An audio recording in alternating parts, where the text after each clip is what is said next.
So I'm going to talk about two stories today.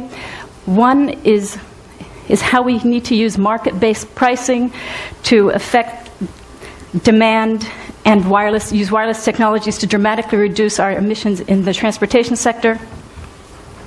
And the other is that there's an incredible opportunity, if we choose the right wireless technologies, how we can generate a new engine for economic growth and dramatically reduce CO2 in the other sectors. I'm really scared. We need to reduce CO2 emissions in 10 to 15 years by 80% in order to avert catastrophic effects. And I am astounded that I'm standing here to tell you that what are catastrophic effects? A 3-degree centigrade climate change rise that will result in 50% species extinction. It's not a movie. This is real life. And I'm really worried because when people talk about cars, which I know something about, the press and politicians and people in this room are all thinking, let's use fuel-efficient cars. If we started today, 10 years from now, at the end of this window of opportunity, those fuel-efficient cars will reduce our fossil fuel needs by 4%. That is not enough. But now I'll talk about some more pleasant things. Here are some ways that we can make some dramatic changes.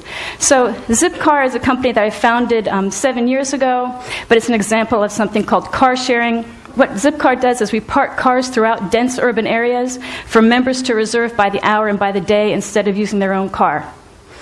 How does it feel to be a person using a Zipcar?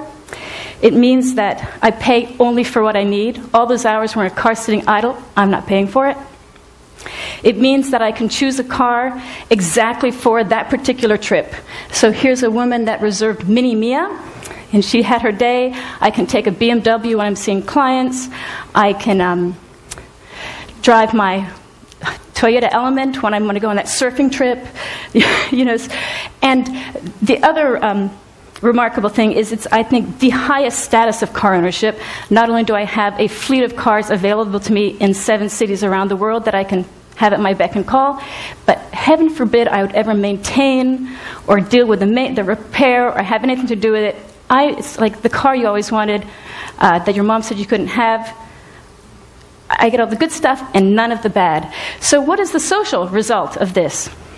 The social result is that today's Zipcar has 100,000 members driving 3,000 cars parked in 3,000 parking spaces.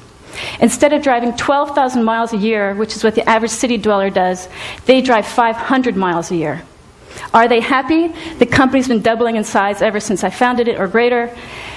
People adore the company, and it's better, you know?